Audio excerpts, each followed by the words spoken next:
ये हमारा नेक्स्ट पास रूल है। ये मेरे ख्याल से आप भी कई सालों से ले रहे होंगे, सबको जानकारी इसकी होगी।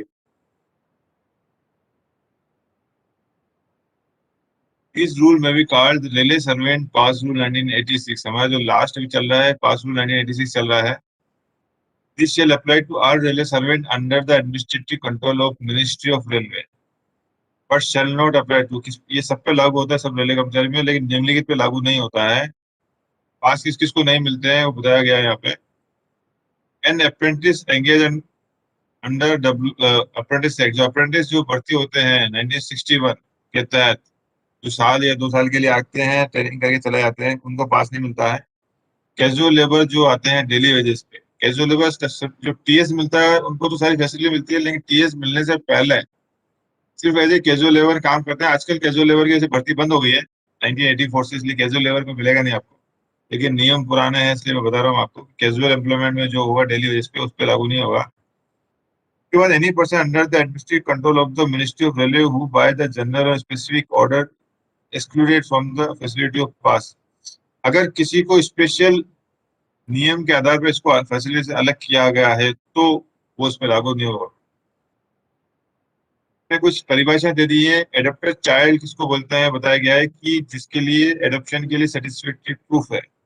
एडॉप्टेड चाइल्ड भी आपको आपकी फैमिली की डेफिनेशन में काउंट करते हैं, उसके लिए आप पास मिलेगा आपको। सिमिलरली अटेंडेंट का भी आपका जो फर्स्ट क्लास पास मिलता है उसमें अटेंडेंट की फैसिलिटी दी जाती है। अटेंडेंट की डेफिनेशन बताइए कि means a person exclusively employed on salary in the personal service of the railway. Attendant में कई बार फैमिली मेंबर को ले जाते हैं लोग बाहर, या दूर के स्टाफ ले जाते हैं, वो चीज गलत है। अटेंडेंट की परिभाषा बताइएगी कि जो एक्सक्लूसिवली जो सैलरी ले रहा है आपके घर में, आपने किसी नौकर को रखा हुआ अपने घर में और हर महीने आप उसको सैलरी देते हैं, वही आदमी अटेंडेंट में माना जाएगा और उसका जो है उसी को आप पास में एज अटेंडेंट ले जाते हैं। पास में अब डिपेंडेंट रिलेटिव एक आता है, एक फैमिली आती है। पहले मैं फैमिली बताता हूँ आपको। फैमिली और डिपेंडेंट रिलेटिव में मैं दोनों में क्या अंतर है थोड़ा समझा देता हूँ मैं। फैमिली जो होती है वो आपकी फैमिली होती है, मतलब आप, आपकी बीवी और आपके बच्चे, आपसे चैनल स्टार्ट होती है और नीचे की तरफ जाती है, आपके बाद आपकी वाइफ और बच्चे नीचे जाते हैं। और डिपेंडेंट में आपके फादर की फैमिली आती है। दोनों में अंतर है। फादर की फैमिली मतलब पहले तो फादर एक्सपायर हो गया है, तभी आएगा मामला डिपेंडेंट रिलेटिव में कि अगर फादर एक्सपायर हो गए हैं, उसके बाद बचेगा आपके ऊपर जाएंगे अपन चैनल में, तो फादर के बाद आपकी मदर आती है, इंक्लूडिंग डाइवर्स मदर, वो डिपेंडेंट में आएगा।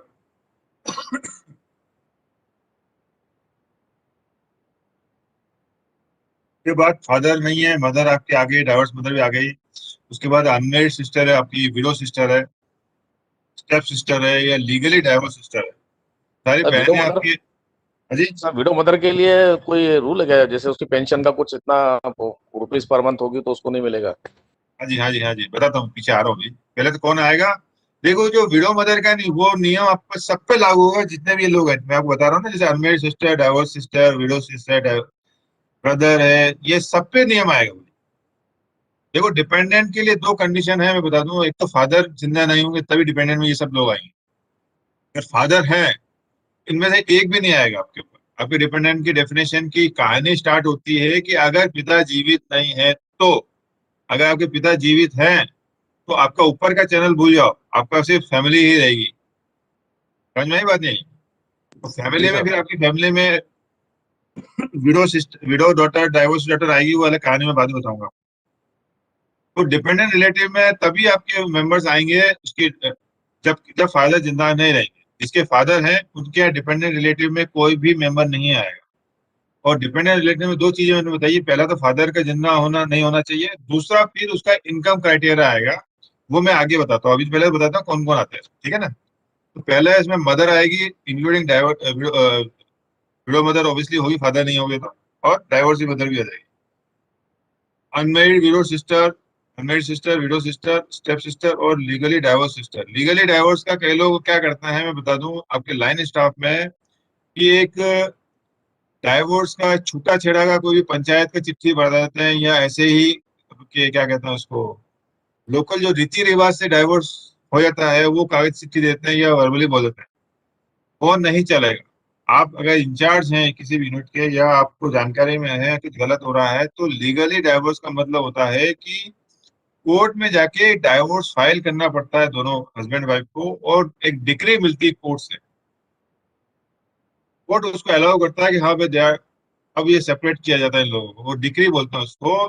तो वो जब डिक्री मिलेगी तभी आपको बेनिफिट मिलेगा। इवन मैं बता दूं आपको, डाइवोर्स सिस्टर डॉटर को पेंशन बेनिफिट भी मिलते हैं आगे जाके, जो अपना पेंशन रूल में गवर्न है कि डाइवोर्स, ये जो बताया विडो सिस्टर है, widow daughter, divorce daughter sister, इन सबको जो है आपको पेंशन बेनिफिट भी मिलते हैं बाद में। अगर कोई भी पेंशन के लिए अगर एलिजिबल बंदा नहीं होता तो लास्ट में इनको होता है। तो दोनों कंडीशन में सेम कंडीशन आती है कि लीगली डाइवोर्स है तो डाइवोर्स की डिक्री होनी जरूरी है। ना डिग्री के हम रिले के नियम के अनुसार उसको हम डाइवोर्स ही नहीं मान सकते। या किसी यूनिट में अगर ऐसे ही चल रहा है कि किसी ने एफिडेविट करा दिया है या छूटा-छेड़ा हो गया गुजराती में, वो नहीं चलेगा। आपके पास प्रॉपर डाइवोर्स की कोर्ट की डिग्री होनी चाहिए। उसके बाद आ गया ब्रदर, स्टेप ब्रदर, आपके जो भाई हैं आपके, अगर वो 21 साल से छोटे हैं तो वो आपके डिपेंडेंट होंगे, और 21 साल से ऊपर हैं तो आपके, अगर पढ़ाई कर रहा है वो आप पे डिपेंडेंट होंगे, पढ़ाई होनी चाहिए उसकी। के बाद invalid brother of any as, किसी भी उम्र का इनवैलिड मतलब अगर मेंटली रिटायर्ड है तो उसको हम इनवैलिड बोलते हैं। तो बाकी इसमें आपका डी में ये बताया, brother attaining the age of 21 and is bona fide student of recognised education institute, मतलब 21 साल से बड़ा है और वो पढ़ाई कर रहा है किसी रिकॉग्नाइज्ड एजुकेशन, तो वो भी डिपेंडेंट आएगा। अब इसकी कोई कंडीशन में बता दूं आपको, की डेफिनेशन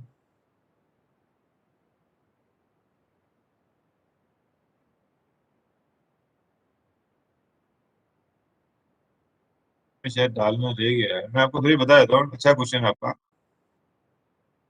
डिपेंडेंट किसी भी कर्मचारी को, सॉरी, किसी को भी डिपेंडेंट मानते हैं, जैसे आपने बताया फादर के बाद मदर को, या जितने भी लोग उसमें बताया गया थे आपके, अनमेरिड अनमेरिड सिस्टर हो, आपकी विडो सिस्टर हो, डाइवोर्स सिस्टर हो, ब्रदर हो, किस साल से छोटा हो बड़ा हो, वो डिपेंडेंट तभी माना जाएगा जब उसकी सभी स्रोतों से जो आय है, इनकम फ्रॉम ऑल सोर्सेस, वो होगी आज की तारीख में 9,000 प्लस डीए से ज्यादा नहीं होना चाहिए।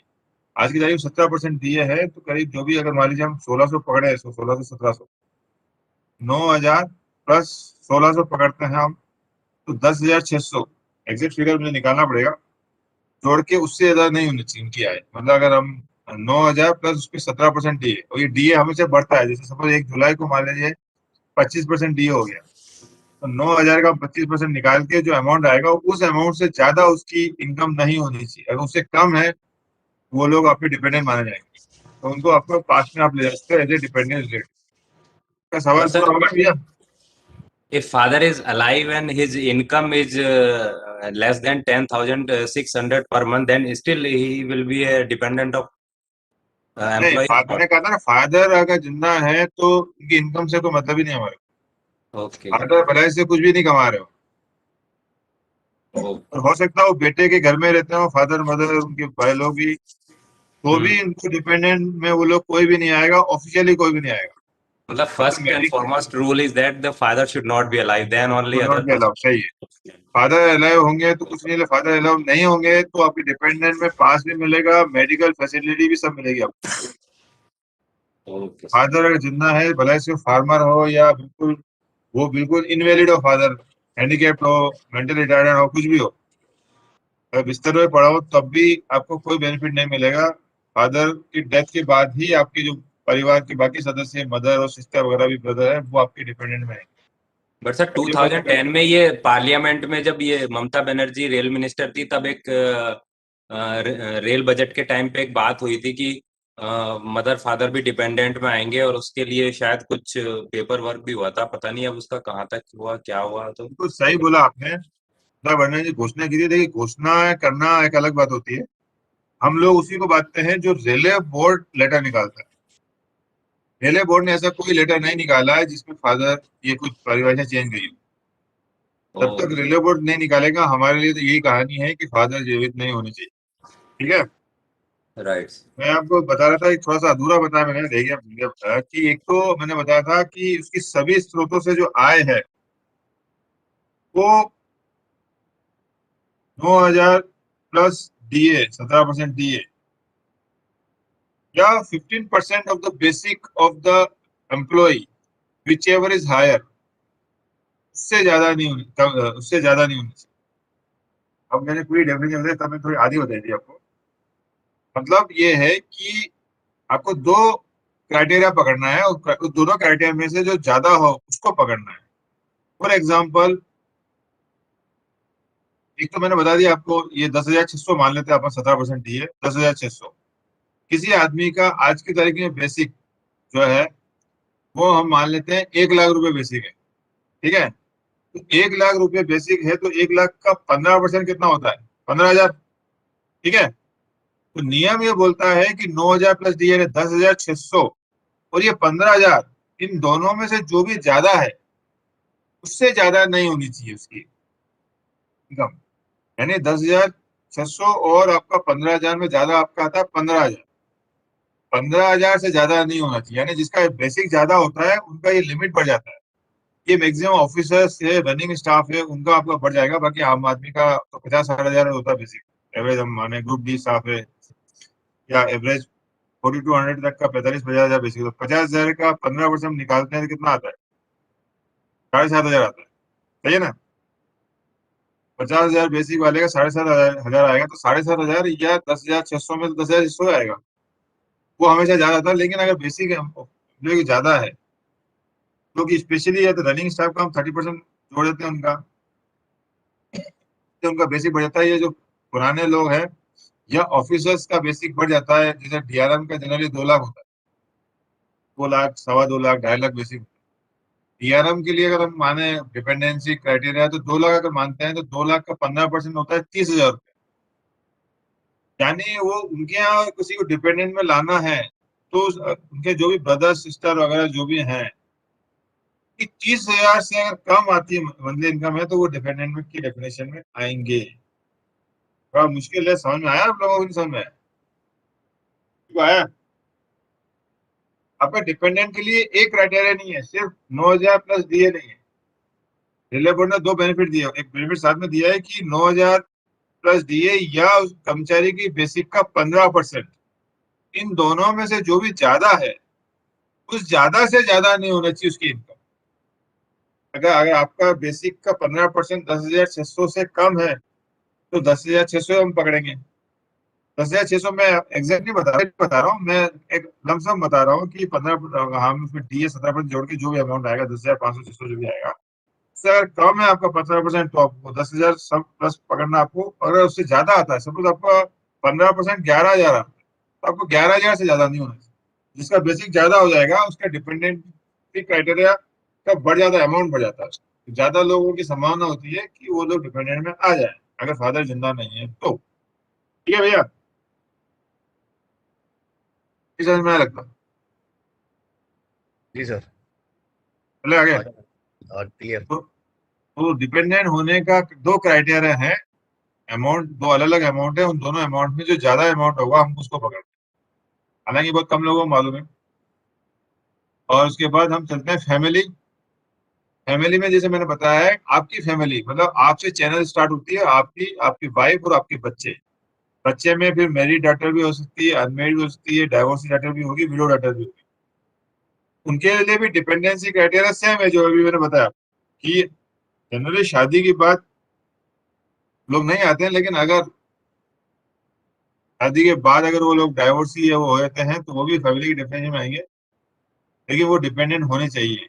डिपेंडेंट का क्राइटेरिया वही है जो कि मैंने बताया था, 10,000 प्लस 9,000 प्लस 17% दिए या 15% ऑफ द बेसिक पे, विच एवर इज मोर, उससे ज्यादा उनकी इनकम नहीं होनी चाहिए। तो मैं दोबारा रिपीट कर देता हूँ आपको। Spouse of the railway servant whether earning or not, मतलब फैमिली की डेफिनेशन में बता दूं आपको, वाइफ आएगी, वाइफ के लिए इनकम क्राइटेरिया नहीं है आपकी। मैं बता दूं डेफिनेशन जो है इसमें, इनकम क्राइटेरिया आपका वाइफ पे लागू नहीं होता है।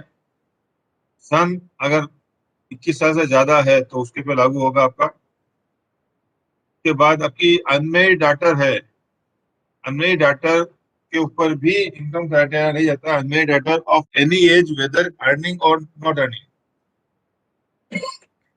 अनमेरिड डाटर जो है वो जितना भी कमा रही हो वो आप पे पास में इंक्लूड होगी। हाँ, अगर वो खुद भी रेलवे सर्वेंट है तो आइदर वो अपना खुद का पास ले या वो आपके पास में शामिल हो जाएगी, लेकिन अपना पास सरेंडर करने पड़ेगा।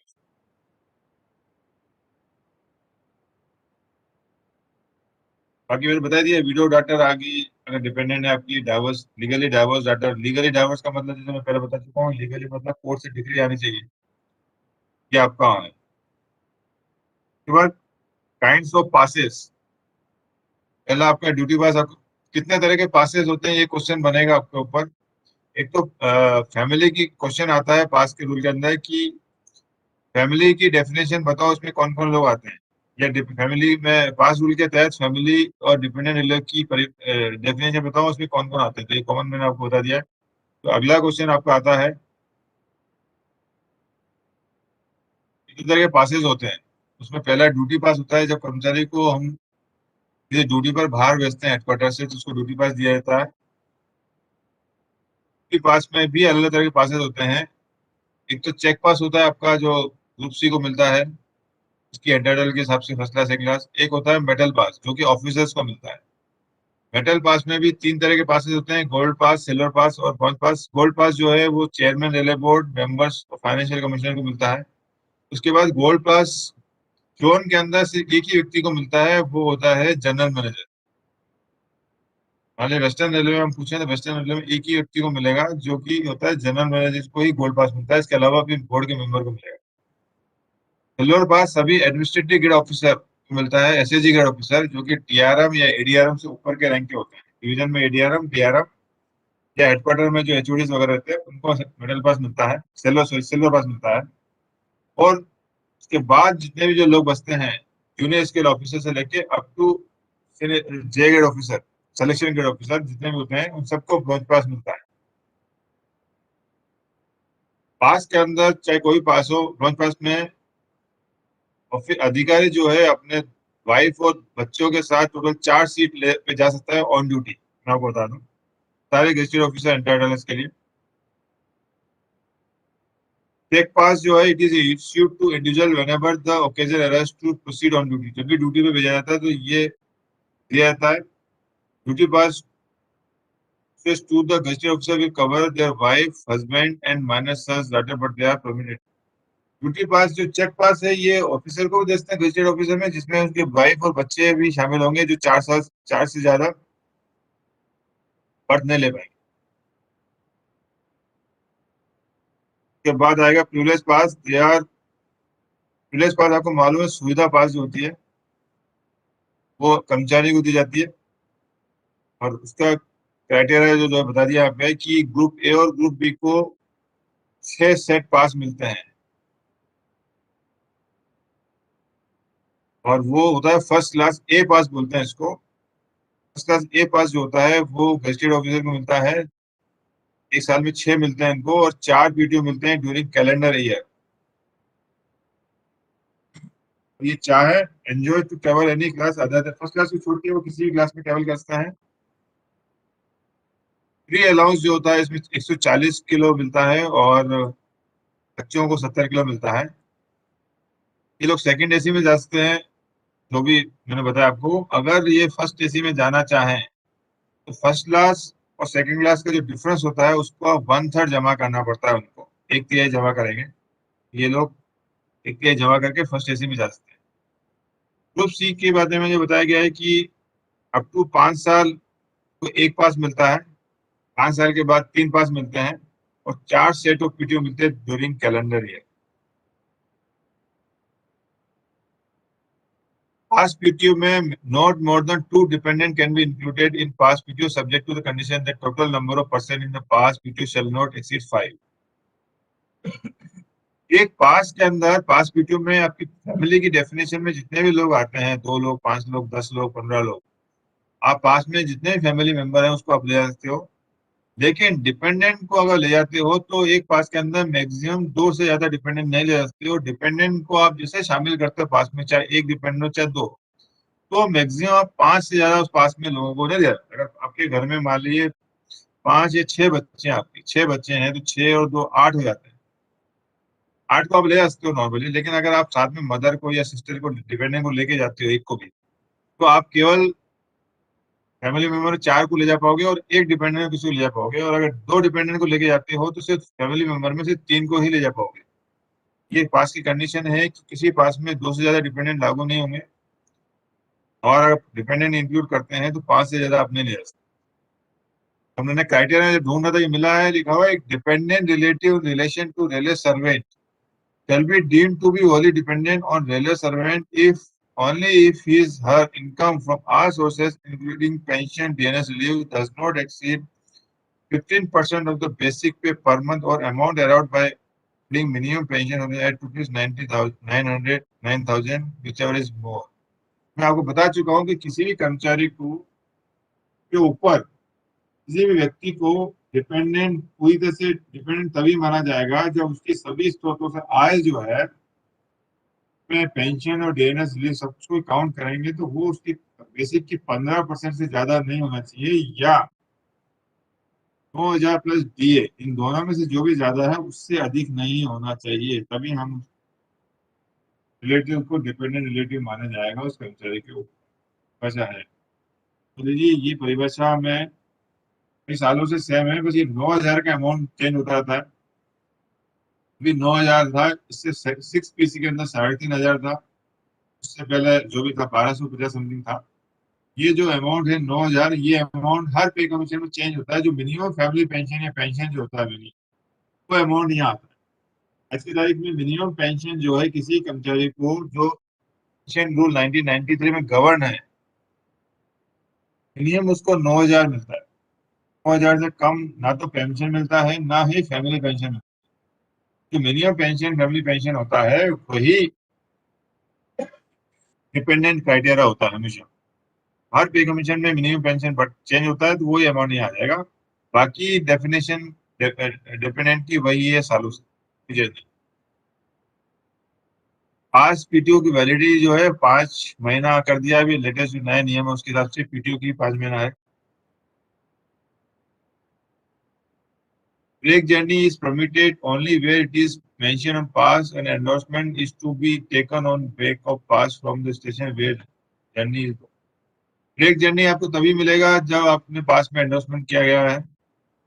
अगर if both husband and wife are railway servant, passes as granted to both of them on each account। अगर husband वाइफ दोनों रेलवे कर्मचारी है तो दोनों को अपने अपने अकाउंट में 3 या 6 पास पूरे मिलेंगे उनको। Apprentices are also entitled for passes as admissible to railway servant, but passes are not issued to the family। Apprentices जो होते हैं, apprentice मतलब वो apprentice जो इनिशियल रेलवे में नौकरी करने से पहले जो अप्रेंटिस पीरियड होता है, उस पीरियड के दौरान पासेस उनको मिलते हैं, लेकिन फैमिली के लिए मिलेगा नहीं। जो पासेस मिलते हैं वो मेल एक्सप्रेस में भी आएंगे, काम करेंगे। की बात आता है स्कूल पास। स्कूल पास जो होता है वो बच्चों को, अगर स्कूल कॉलेज जो है वो कर्मचारी के जहाँ कार्यस्थल से दूर है, को लाने ले जाने के लिए स्कूल पास दिए जाते हैं, जो कि 6 हाफ सेट दिए जाते हैं। टोटल 6 हाफ सेट मतलब 3 फुल सेट मिलते हैं इसके अंदर। और जहाँ 3 से अधिक की छुट्टी होती है तभी मिलता है। इसमें गार्जियन को भी पास मिलता है, लड़की है किसी एज की हो, लड़का अप टू 21 साल का हो, का साल तक मिलता है लड़के को। गार्जियन भी लाने ले जाने के लिए गार्जियन के लिए अलग पास मिलता है, उसको हम नॉर्मल पास अकाउंट से काट।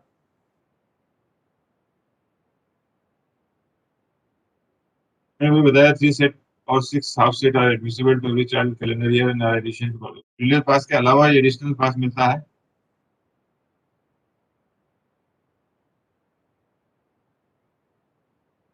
Parent of or a guardian may be included in school passes in which girl of any age and boy under 18 years। यहाँ गार्जियन मिलेगा, लड़की किसी भी उम्र की है तो मिलेगा, और लड़का अगर 18 साल से कम है तो गार्जियन में जा सकता है, गार्जियन में मिलेगा आपको। और रिटर्न जर्नी फॉर पेरेंट और गार्जियन और paid nurse to the station from which journey commenced, a separate pass may be issued in the class to which the regular is eligible. अगर बच्चे को छोड़ने और लाने ले जाने के लिए भी एक्स्ट्रा पास दिए जाते हैं, जो कि पास से नहीं लिया जाएगा। पास एम्प्लॉय जिस ट्रेनिंग का एलिजिबल हो तो उसी को मिलेगा, लेकिन अगर गार्जियन में अटेंडेंट को लिया जाता है तो सेकंड क्लास का पास ही मिलेगा। पोस्ट रिटायरमेंट कम्प्लीमेंट पास जो होते हैं आपके कर्मचारी रिटायरमेंट के बाद जो पासेस होते हैं वो बोलते हैं post retirement complement pass. An employee who is retired from service and who is eligible for passes while in service may be granted passes for himself and family. Back in general, the classes of pass to be given would be class he was enjoying. कर्मचारी जब सेवा में था तो जिस class का पास मिलता था उसी क्लास का पास मिलेगा उसको। इसके लिए कंडीशन वही है कि मिनिमम 20 साल की सर्विस होनी चाहिए। 20 साल से कम की अगर सर्विस होती है तो आपको प्रीवियस पास का ये पीआरसीपी पोस्ट रिटायरमेंट कंप्लीट पासेस का प्रोविजन नहीं है। आपको बता दो रिटायरमेंट पासेस में चाहे ये रिटायरमेंट का हो चाहे मेडिकल फैसिलिटी हो, इसके लिए मिनिमम 20 साल की सर्विस आपको करना जरूरी है। 20 साल से कम सर्विस होती है तो आपको पास फैसिलिटी नहीं मिलती। कितना तरह का है ये लिखा बता दिया इसको।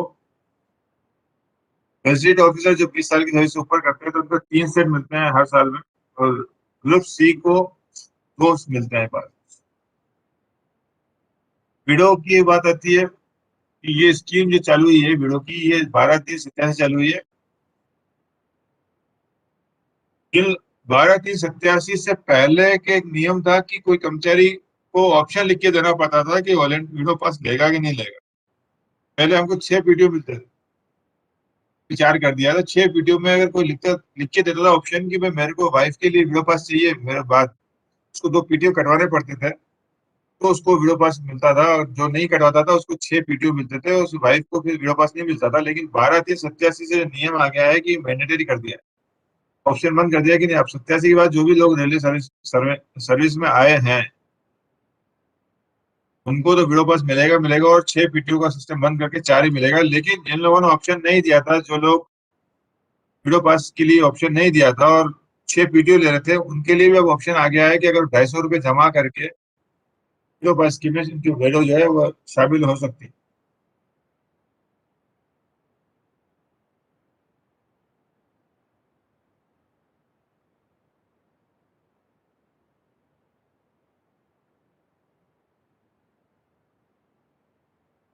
केवल आरसीबी होता है। जो विडो पास कितने मिलते हैं बताता हूँ। जो एम्प्लॉय जितना ले रहा है उसका 50% मिलता है रिटायरमेंट का। जैसे मैं बता दूं आपको, वेजिटेड का 3 और नॉन वेजिटेड का 2 बताया था, उसका आधा मिलता है। यानी 3 है तो उसका आधा 1.5 सेट मिलेगा उसको विडो को। और अगर ग्रुप सी एम्प्लॉय है तो 1 मिलेगा। ग्रुप डी का पहले कहानी थी, अभी ग्रुप डी खत्म कर दिया है पास के हिसाब से। 1800 एंड अबाउ सभी को ग्रुप सी माना है, तो उसके हिसाब से जितने भी लोग 1800 में भी जो बंदे हैं कि विडो को अब 1 पास मिलेगा हर साल। आरसीपी बोलते हैं रेजिडेंशियल कार्ड पास। जो कर्मचारी अपने वर्क प्लेस से दूर रहते हैं, आने जाने के लिए आरसीपी मिलता है, इसमें अटेंडेंट अलाउ नहीं है। के बाद स्पेशल पासेस भी कुछ हैं। मेडिकल ग्राउंड में किसी को जैसे बॉम्बे रेफर किया जाता है जेआरएस में, उसके लिए स्पेशल पास जिस क्लास का होता है उसके लिए मिलता है। स्पोर्ट्स खेलने के लिए मिलता है, स्काउटिंग के लिए मिलता है, कल्चरल फंक्शन में अटेंड करने के लिए पासेस मिलते हैं। फिजिकल हैंडीकैप पर्सन है, पासेस टू कोऑपरेटिव सोसाइटी वगैरह में जो काम करते हैं उनको पासेस मिलते हैं। करके ये कुछ एडिशनल पासेस भी मिलते हैं स्पेशल पासेस। फ्री अलाउंस जो मिलता है वो फर्स्ट ए में 140 होता है, फर्स्ट क्लास के अंदर उसका आधा हो जाता है, 70 केजी मिलता है। सेकंड क्लास में 50 केजी मिलता है पास में, इंडियन पास वाले को 50 केजी मिलता है।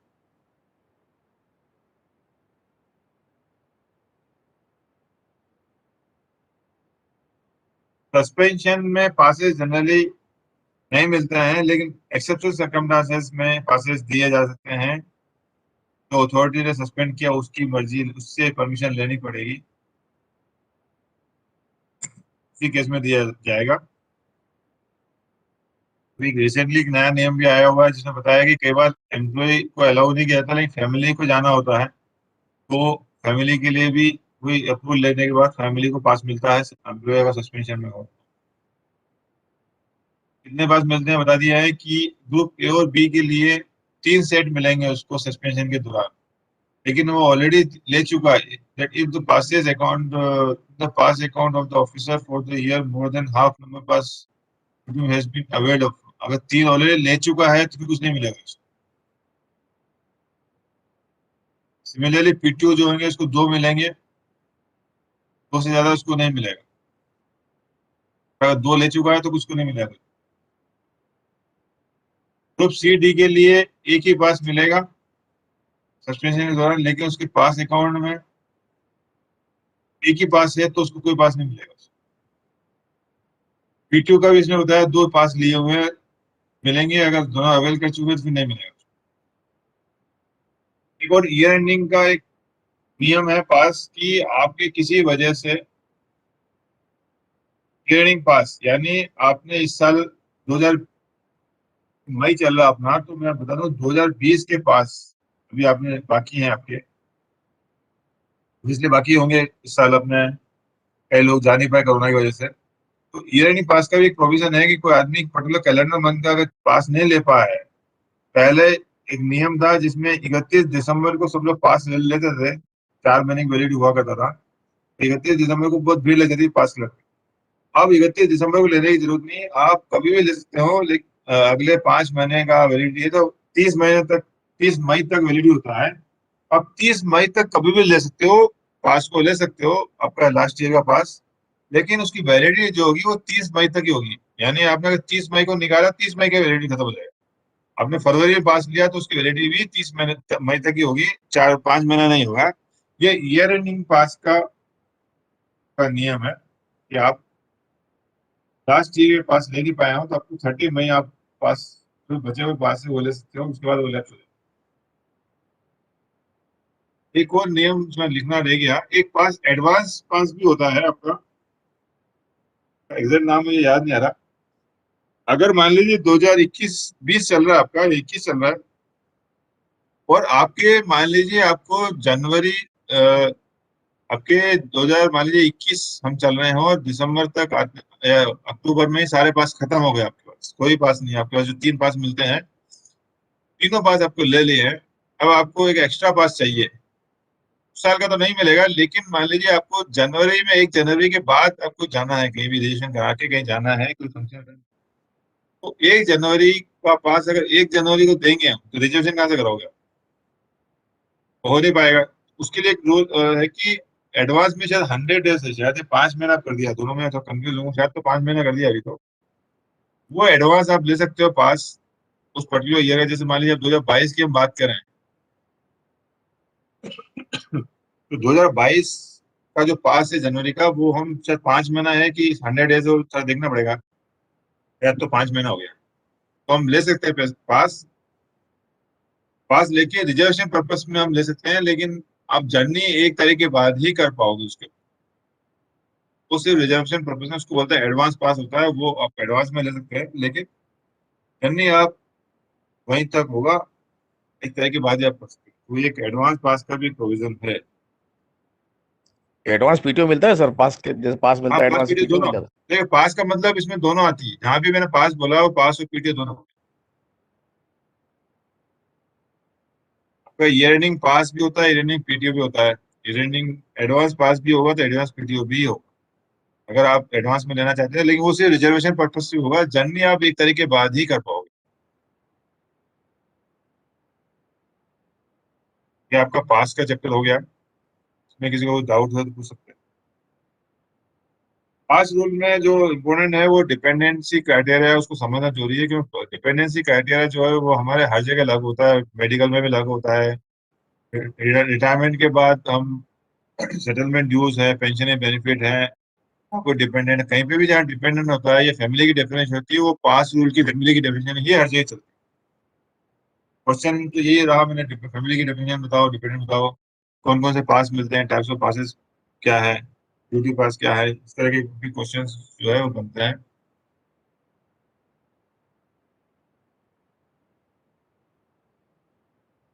और पीआरसीपी पोस्ट रिटायरमेंट कॉम्प्लेक्स मिनिमम 20 साल की सर्विस हो रही है, इससे कम होगी तो आपको नहीं मिलेगा पासेस। और ये क्वेश्चन और बनता है, स्कूल पासेस के ऊपर क्वेश्चन बनता है कि कितने मिलते हैं, क्या फैसिलिटी है। 3 दिन इसमें आपको बताना पड़ेगा कि 3 दिन का ड्यूरेशन जरूरी है आपको। फ्रेंड वाइफ, हाँ, स्कूल पास में ये पूछते हैं कि अगर मान लीजिए स्टॉपेज ऑफ, आपको एनआईपी दे रखी है स्टॉपेज ऑफ पासेस की, कि तीनों पासेस बंद कर रखे हैं आपको, सारे पास बंद कर, तो भी उसका इफेक्ट स्कूल पास में नहीं आता है। स्कूल पास आपको मिलते ही है एनआईपी के बावजूद। सारी बातें हैं। वो डाउट कुछ पास में, पास के कलर्स मैंने बताया नहीं, वो आपको मालूम ही होगा। फर्स्ट क्लास पास जो होता है, फर्स्ट ए जो होता है वो व्हाइट कलर का होता है, फर्स्ट क्लास जो होता है बस हरे रंग का होता है। फिर आपका सेकंड क्लास पिंक कलर का होता है, सेकंड ए येलो टाइप का होता है। कलर है सबसे अलग चीज। तो डाउट और कुछ?